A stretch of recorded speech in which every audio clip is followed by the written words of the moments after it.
Assalamualaikum warahmatullahi taala wabarakatuh. Selamat pagi. Pagi ni saya berada di laman Poknik di Batangkali. Satu soalan yang sering orang tanya pada saya ialah apa yang saya buat selepas saya ditamatkan perkhidmatan di tabung haji. Adakah saya sudah pencen dan seumpamanya. Jadi jawapan pertama yang saya berikan ialah saya jaga cucu saya yang setengah membesar, dan memang seronok jaga cucu ni. Cuma berbalik kepada soalan pencen ni, jawapan saya seterusnya ialah saya tidak berjumpa dengan umur pencen Nabi-Nabi. Sebab kalau kita tengok di dalam Al-Quran, di dalam hadis, sirah dan sebagainya, orang-orang yang Allah Subhanahu Wa Taala telah utuskan sebagai rasul-rasul dan nabi-nabi, mereka berkhidmat sehingga mereka dijemput untuk bertemu dengan Allah Subhanahu Wa Taala. Jadi tidak ada konsep pencen.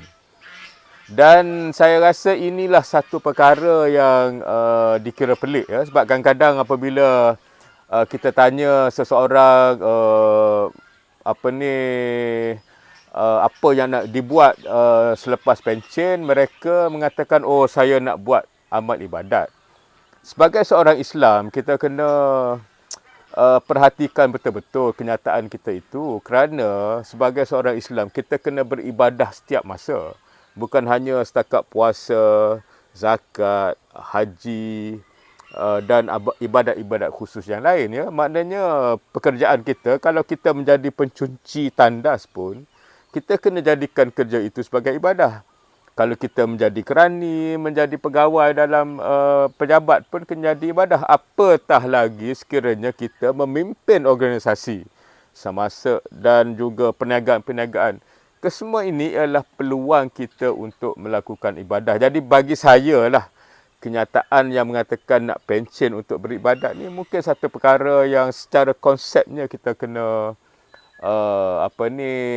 kaji balik sama ada ini satu kenyataan yang tepat atau tidak. Dan yang penting lagi, kepada mereka-mereka yang ada jawatan, ada kedudukan, kita kena ingat jawatan dan kedudukan ini datang dengan tanggungjawab. Mereka sebenarnya memegang amanah. Jadi tidak kira apa kedudukan mereka, seperti yang saya sebut tadi, daripada orang yang menjadi pengurusi syarikat, CEO, pengurusan kanan, hinggalah yang membersihkan tandas. Kedudukan yang mereka ada itu tentunya akan dipersoalkan balik di akhirat kelak, ya.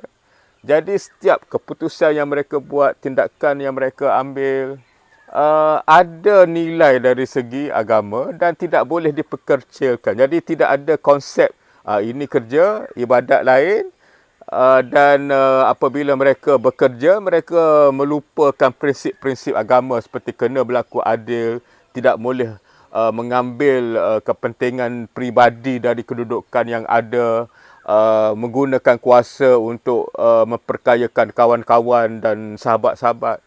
Ini sebenarnya satu pemikiran yang berbahaya dan boleh menyusahkan kita di akhirat.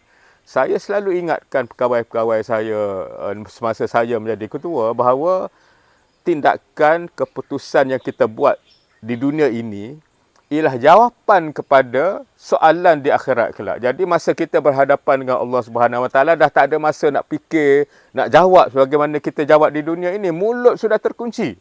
Apa yang menjadi jawapan kepada hisab Allah Subhanahu Wa Taala ialah tindakan, keputusan dan apa saja yang kita buat di sini pada hari ini.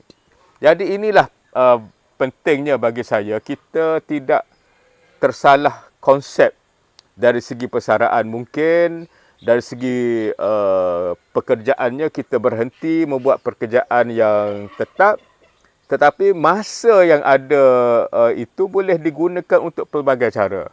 Bagi saya secara peribadi, salah satu perkara yang saya fokuskan ialah program Minda CEO yang saya anjurkan di laman Poknik ni lah. Ada program ni sekarang ni 3 hari berturut-turut. Ada konten berkenaan perniagaan, bagaimana seorang CEO berperanan dan berfikir dalam mentadbir, mengurus dan memimpin perniagaan. Ada konten tentang nilai dan etika, dan ada juga kita membuat kajian kes dan mengamalkan perkara-perkara yang kita belajar dalam program itu untuk dilaksanakan, dan nak tengok setakat mana orang-orang yang hadir dapat memahami dan mengaplikasi konsep minda CEO tu. Di samping tu saya menjadi pengarah dalam beberapa syarikat dan juga sentiasa terbuka jika dijemput untuk berkongsi pengalaman, pandangan dalam bidang-bidang yang sesuai dengan saya, dan setakat ni saya tidak menolak jika ada peluang, khususnya di peringkat institusi pendidikan tinggi. Jadi sebagai orang Islam yang setiap nafas yang dia hirup itu sepatutnya menjadi ibadah, kita kena kembali untuk memahami konsep pencen ini. Kita tidak sama pencen kita dengan pencen orang-orang di barat sana, yang misalnya mereka masa tu hanya mahu meneruskan kehidupan, berbelanja simpanan yang mereka ada untuk menghabiskan masa sebelum meninggal dunia. Tapi kita sebagai orang Islam, saya rasa amanah dan tanggungjawab yang kita pikul itu jauh lebih tinggi, dan kita tidak boleh membiarkan masa berlalu begitu saja tanpa kita memenuhinya dengan amal ibadat secara khusus ataupun yang lebih umum, yang lebih memberi impak kepada masyarakat.